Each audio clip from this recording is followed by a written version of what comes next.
Sinimulan na ngayong araw, Mayo 1, ang 6-month rehabilitation project ng southbound lane ng EDSA Kamuning Flyover. Kaya naman, nagsimula na rin ang kalbaryo ng maraming motorista. Kahit na holiday, tila embudo ang ilang mga alternatibong ruta matapos magsiksika ng mga sasakyan para makaiwas sa isinasagawang retrofitting activity. May balitang A to Z si Ace Cruz. Bumper-to-bumper na mga sasakyan ang tumambad sa kahabaan ng EDSA Kamuning ngayong Labor Day holiday. Sinimulan na kasi ang 6-month rehabilitation project ng southbound lane ng EDSA Kamuning Flyover. Kahit pa holiday, mabagal na ang andar ng mga sasakyan mula kasi sa 5, 3 lanes na lang ang nagagamit ngayon ng mga pribadong sasakyan na dumaraan. Tila no choice naman ang karamihan kung hindi makipagsiksikan makarating lang sa kanilang paroroonan. Pinagtsatsagaan na lang namin, lalo na bukas. Malilit. Ano ba mangyari pag nalit? Ayun, kasi ang produkto namin, mga isda mga pris. Magagalit? Magagalit yung amo namin. Hindi, diretso na rin.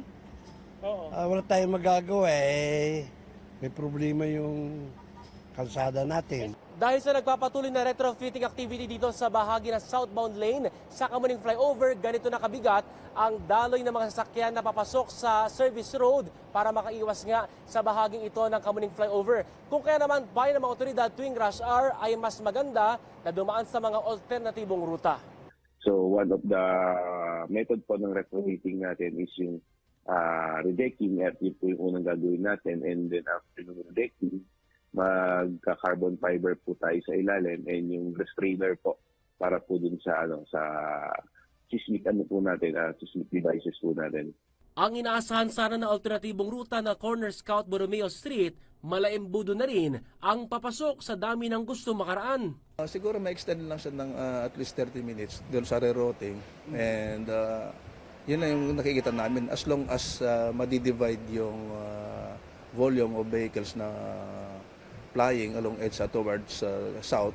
Tiniyak naman ng DPWH na pabibilisin nilang retrofitting activity para hindi sobrang makabala sa araw-araw na biyahe ng mga motorista.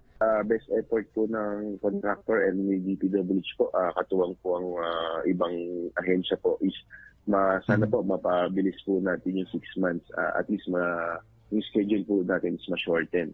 And sana po is huwag magkaroon ng mga effect po like climate, ganun po. Bukas inaasahang inspeksyonin ng MMDA at ng DPWH ang isinasagawang rehabilitation project para masuri ang tindi na epekto nito sa mga motorista.